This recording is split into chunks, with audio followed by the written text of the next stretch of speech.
अस्सलाम वालेकुम। मेरा नाम मोहम्मद शुएब है और आप देख रहे हैं शेब बिटकॉइन यूट्यूब चैनल। आज के दिन मेरा टॉपिक क्रिप्टो मार्केट की अपडेट देना है, बिटकॉइन और इथेरियम का एनालिसिस करना है। उसके अलावा ईएनए टोकन और नॉट कॉइन को भी डिस्कस करेंगे। सबसे पहले यहाँ पर बीटीसी का चार्ट मेरे पास ओपन है और बीटीसी सेम उसी एरिया में ट्रेड कर रहा है जिसमें कि मैं पहले बता कर गया था।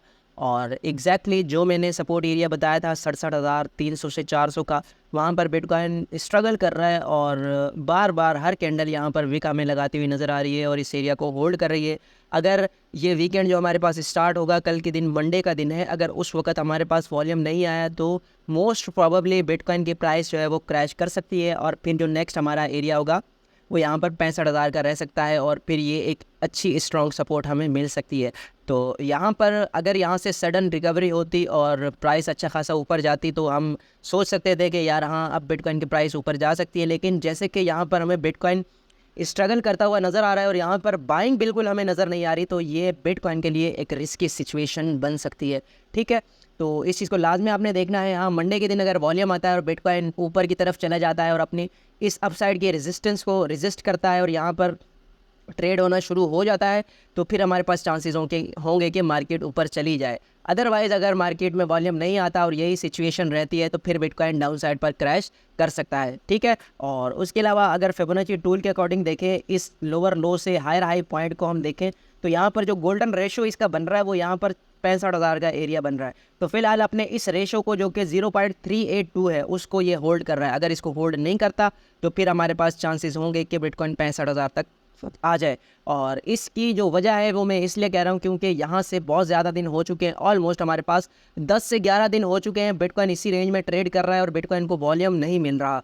तो इस वजह से चांसेस हैं कि बिटकॉइन की प्राइस नीचे क्रैश कर सकती है। ठीक है, और इथीरियम की बात करते हैं। इथीरियम जो है हमें कुछ खास परफॉर्म करता हुआ नज़र नहीं आ रहा और मैंने आपको बताया था कि इसमें ब्लैक रॉक ने और दूसरी जो भी कंपनीज थी जिन्होंने ETF फाइल किया था इथीरियम का, उन्होंने एक और फॉर्म भी फाइल किया है जो कि बिटकॉइन बल्कि इथीरियम की जो ट्रेडिंग है उसको लाइव करने के हवाले से है।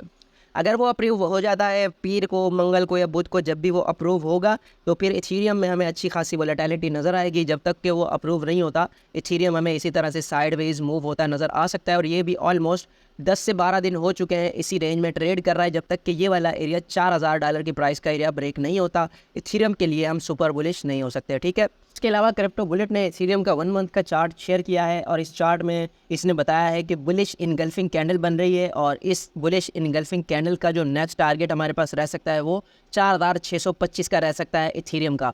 तो ये चीज़ भी देखने वाली है। लेकिन जैसे कि मैंने बताया कि SEC का फैसला जो कि इथीरियम की लाइव ट्रेडिंग के हवाले से आएगा ETF में, वो बहुत इंपॉर्टेंट है। और उसके अलावा ENA टोकन की बात करें तो ये अच्छा खासा बुलिश प्रोजेक्ट है और यहाँ पर मैंने इसमें देखा कि एक इन्वर्स हेड एंड शोल्डर का पैटर्न हमारे पास बनता हुआ नज़र आ रहा है। तो इसके अकॉर्डिंग मुझे लगा कि ये आपसे शेयर करना चाहिए। तो इसका ब्रेकआउट जो है वो एक्सपेक्टेड है और इसका अगर ब्रेकआउट होता है तो यहाँ पर ये जो है ऑलमोस्ट इस प्राइस पर जा सकता है। यहाँ पर ये देखें 22% का इसमें पंप आ सकता है और 22% पर अगर देखें तो एक अच्छी खासी रेजिस्टेंस भी इसके पास मौजूद है। जैसे यहाँ पर देखें एज अ रेजिस्टेंस और यहाँ पर भी एज अ रेजिस्टेंस इसने अच्छा खासा वर्क किया था।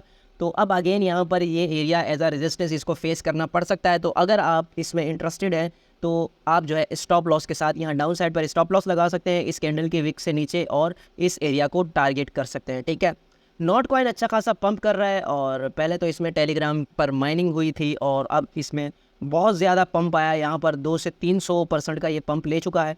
तो फिलहाल अगर कोई बाय करना चाहता है इसको तो मैं बिल्कुल भी रिकमेंड नहीं करूँगा क्योंकि ये ऐसा एरिया है जहाँ पर डेली में और 4 आवर में और 1 आवर में 80 से भी ऊपर है RSI। तो ये बहुत ज़्यादा रिस्की पॉइंट है। तो यहाँ पर आपने बिल्कुल भी इसमें एंट्री नहीं लेनी। हाँ, अगर आप एंट्री लेना चाहते हैं, आपको लग रहा है कि यार लॉन्ग टर्म ये बुलिश रह सकता है, तो फिर आप इसको 0.01 पर कंसीडर कर सकते हैं। ठीक है, ये पहला एरिया होगा और फिर इससे नीचे अगर ये जाता है तो यहाँ पर सेकंड एरिया 0.07 का रहेगा जो कि थोड़ा मुश्किल लग रहा है मुझे। ठीक है, अच्छा लास्ट में यहाँ पर एक जापानीज़ एक्सचेंज जो है DMM के नाम से हैक हुआ है जिसमें 4,500 बिटकॉइन जो है वो चोरी हो चुके हैं जो कि $305 मिलियन के बनते हैं। तो इस वजह से भी हमें मार्केट में ज़्यादा वोलेटिलिटी नज़र नहीं आ रही और मार्केट में हमें फट नज़र आ रहा है। और यहाँ पर बताया गया है कि DMM बिटकॉइन एक्सचेंज से एक वॉलेट में ट्रांसफ़र हुआ है, फिर उन वॉलेट्स में से इन सारे वॉलेट्स में बिटकॉइन ट्रांसफ़र किए गए हैं चोरी करने के बाद।